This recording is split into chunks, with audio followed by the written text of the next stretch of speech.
Hello there, my name's Lindsay and I'm a homemaker. I live with my husband Trent and things haven't been great between us lately because of a very special someone who always seems to torment me. Yes, folks, you might have guessed correctly. I'm talking about my mother-in-law. My mother-in-law Margaret is definitely a handful. She always makes it a point to demean and dehumanize me at any chance she can get. But there was a particular moment in which the straw simply broke the camel's back.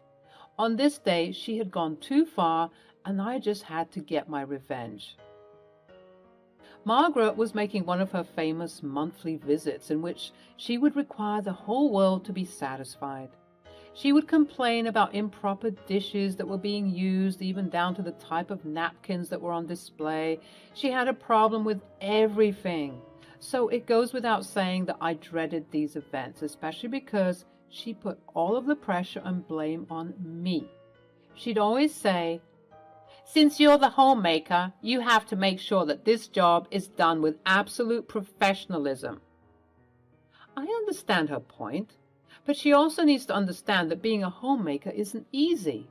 It's just like any other job. Sometimes you might not work as hard. Other days you might slack off. Other days you might enjoy it and perform at your best capacity.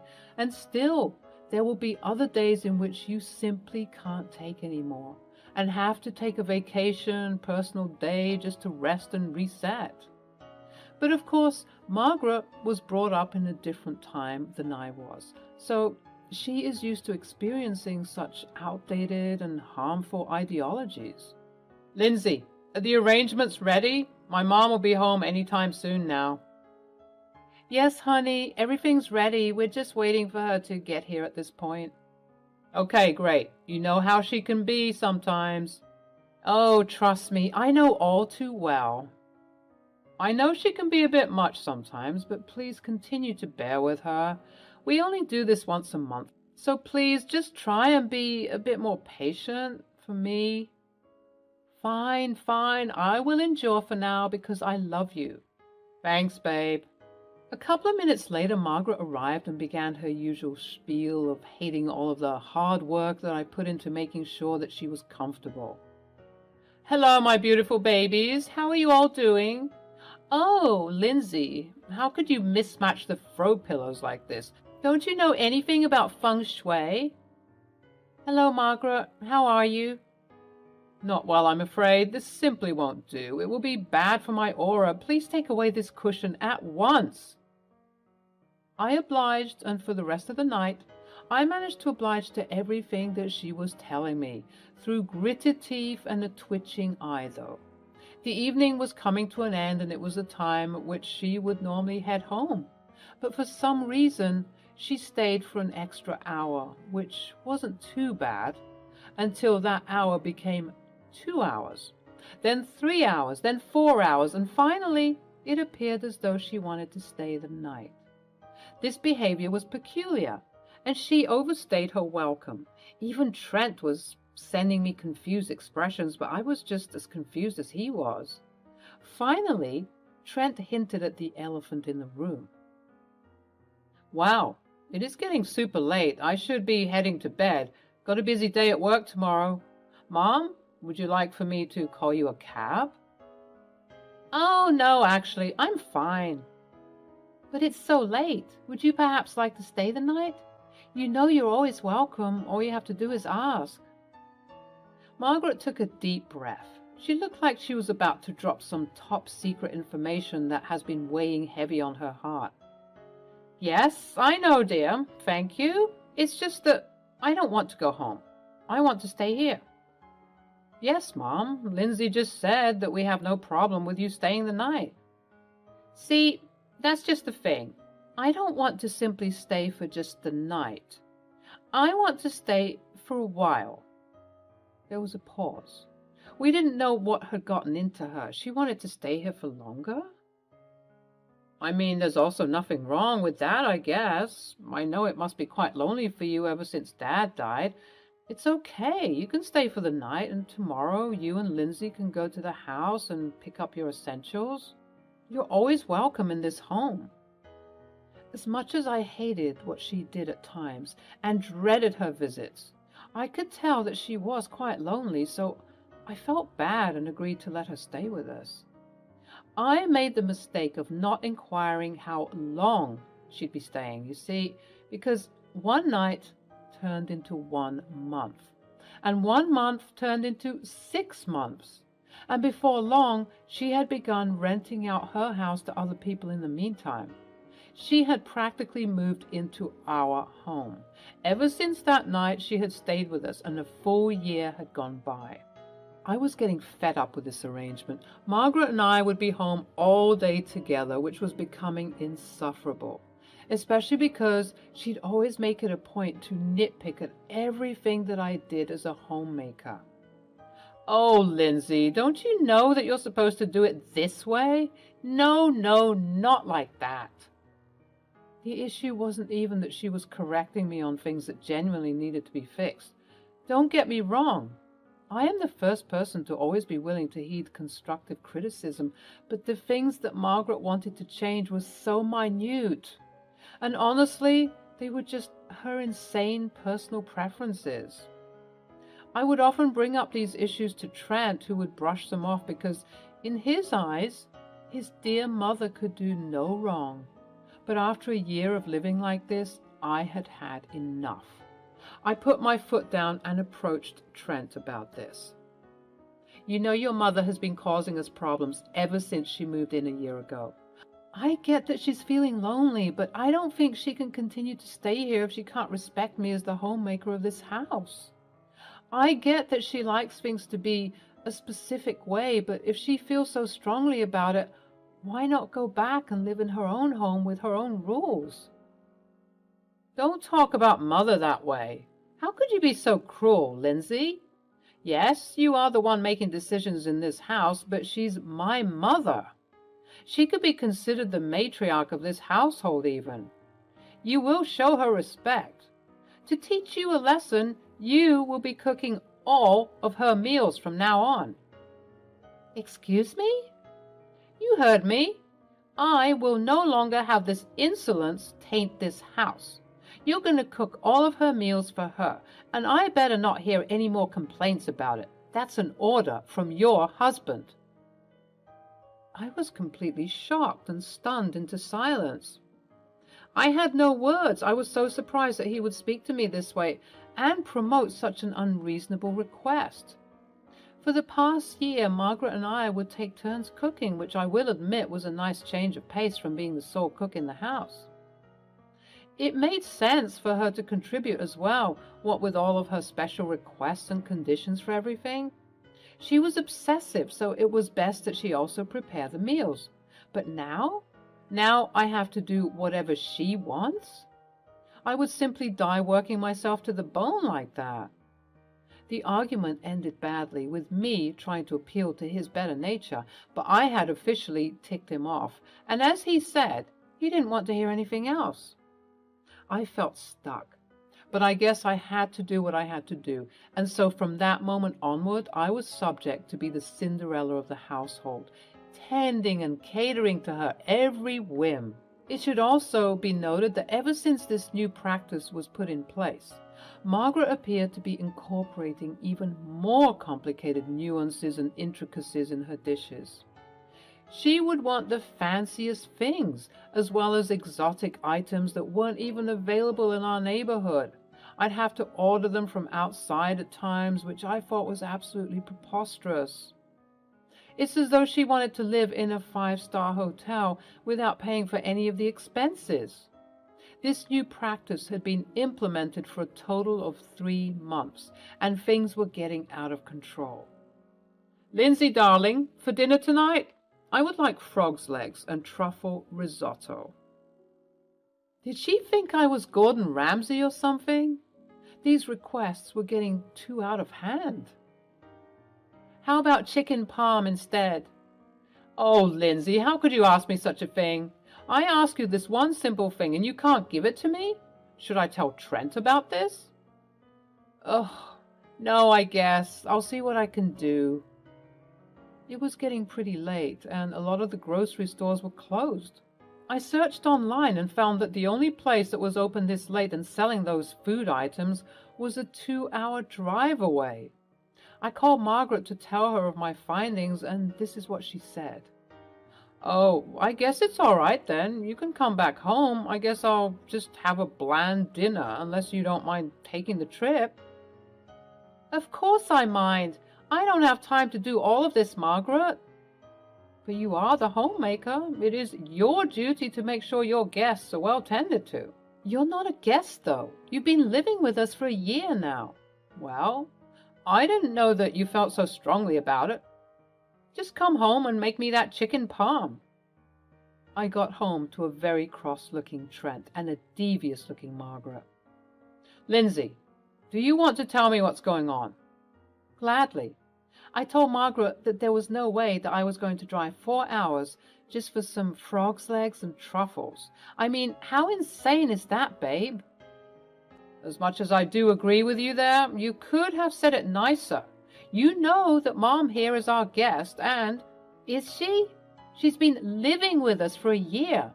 Guests are only here for a month, maybe 2, and then they're out. She is no longer considered a guest, and honestly, I have a lot I need to do. I can't keep up with her demands anymore. She can continue living here, but I can't cook all of her food anymore. I'm done." "No, you're not.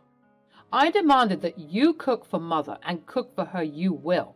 I don't want to hear you complain again. You will treat my mother with respect." Margaret was hiding behind Trent, trying to stifle a laugh, knowing that he'd protect her no matter what. She was evil incarnate, and she knew that what she was doing was unreasonable and unhealthy. "Okay, but what are we to do about the inconsiderate requests that are made at such awkward hours?" That is true. Mom, you have to at least give Lindsay a list of groceries for foods that you will want to have throughout the week so that she can prep accordingly." "But planning everything takes out the joy of eating exotic and rare foods." I know, but please at least try and understand where Lindsay is coming from." I swear to God, if you closed your eyes, you would have thought that Trent was the parent in this situation. Margaret was acting like a spoiled brat. How peculiar, since she mothered several children.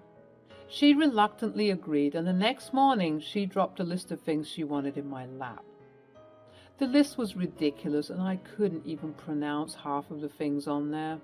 Not only that, but the grocery list was over 3 pages long. To this day, I cannot figure out how just one woman wanted so much. I went ahead and bought the things that needed to be bought, even going as far as going on the 2-hour grocery journey to obtain all the ridiculous items she wished for. I roamed all the aisles, appearing to put every item in the store into the cart. That's just how much stuff she wanted. People were giving me odd stares, and if I was in their position, I'd do that too, because I was now looking like a spoiled brat. As I was ending my exhausting grocery trip, I saw something from my peripheral vision. In the corner of my eye was a dazzling red and black bottle. With my interest piqued, I approached it and saw that it was none other than the famous hot sauce that was known to make grown men cry. It had a Scoville rating of 1.5 million, and at that moment, my evil primate instincts popped up and gave me an idea. I battled back and forth between buying the bottle or not, but I ended up getting it anyways. I bought all of the items and made my way home to appease my insatiable mother-in-law. With this newfound ingredient that was not asked for, I had to make it a mission to hide it meticulously because my mother-in-law was always rummaging around for things. I was debating as to whether or not I should do what I was thinking of doing, and I was about to just bite my pride and be the bigger person when Margaret approached me in the evening that day to tell me something interesting. "Lindsay, may I speak with you for a moment?" "Sure thing, Ma. What's up?" "Oh, I just wanted to tell you that I appreciate you and all the work you do regarding this household." "Oh, do you mean that?" "Yes, I genuinely do." "That's all I ever wanted to hear, you know. I just wanted to be recognized as an important member of this family because I do work hard, despite what others might think. You do work hard, but you don't work hard enough. Excuse me? You heard me. Do you know how hard it was for me back in the day? We had to go through 10 times the work and stress that spoiled babies do nowadays. I'm sorry that things were tough for you back then, but why should life be about struggling? Isn't that why we want what's best for our children, so that they can live better lives than what people of old did? What exactly is the point of being jealous of seeing someone not struggle? Jealous? Me? How dare you?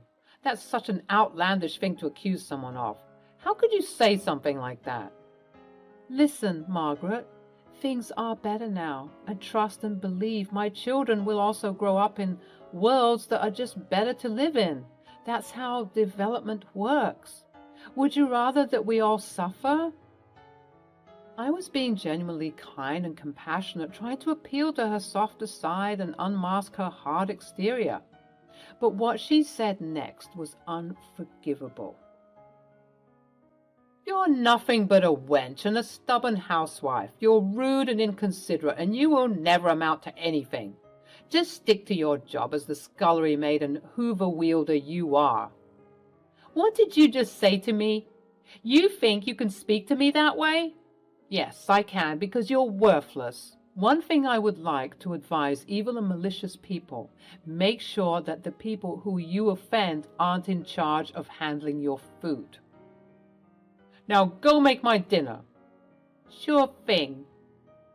I went into the kitchen and went to work. I prepared an elaborate and special meal for my lovely and appreciative mother-in-law, with the special ingredient being the famous hot sauce that I bought. All the while, I was praising myself for deciding to buy the hot sauce. I guess part of me always knew that Margaret had these horrid perceptions and feelings inside of her. Nonetheless, I did the needful and presented the dish to her.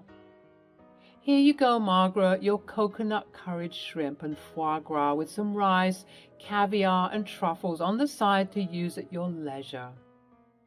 That's more like it. This is how I should be treated. Oh, you're so right. This is exactly how you should be treated. I sat across from her at the table, thanking God that Trent wasn't around to disrupt my plans, as he was on a business trip, so it was just Margaret and me in the house. She took the first bite. I mean, it isn't a 5-star quality dish, but then again, what do I expect from a simple housemaid? It will do for now. Oh, what is this strange feeling? Lindsay, what on earth did you add to this dish? Whatever do you mean? The dishes are fine. Let me try the foie gras. No, Lindsay. At this point, Margaret got up and went to the kitchen, screaming and flailing around like a headless chicken. I did my best to retain my laughter, but when I found her in the kitchen with her face and chest drenched in milk, I couldn't help but burst out laughing. What did you do to me? I taught you a very much-needed lesson. Nobody comes into my house and says those awful things to me. I'm sorry that your life was horrible. You must have gone through some horrendous things to become the evil person you are today. I welcomed you into my home 1 year ago, and this is how you treat me? I hope that this spiciness is a reminder of how your same callous behavior is not appreciated or welcomed. From now onwards, you will be cooking your food if you so wish to have these awful and fancy dishes. If you'd like to be a normal human being instead of being a spoiled, bratty baby, we can cook together. On the days when I'll be cooking for the family, there will always be a plate for you if you so wish to partake. You're lucky that I'm not throwing you out of this house. You better learn how to respect people, or I will see to it that everything that you put in your mouth tastes like that special hot sauce I added. Margaret was unable to speak, mainly because of the hot sauce, but also because she was just speechless. For once in her life, she was completely silenced. A couple of days had gone by, and Trent returned from his business trip. We had all sat down to eat lunch together. "Mother, why is it that you've resumed making your food?" "Oh, no particular reason. I just enjoy cooking. And Lindsay has been working so hard. I thought that I would decrease the burden of cooking for a family, but also making my food." "All right, as long as you're happy." "Yes, Margaret, as long as you're happy. You are happy, right?" "Yes, of course, my darling. Don't worry about me. I won't ever complain again." And that was that. Ever since that day, she had never complained about my food again.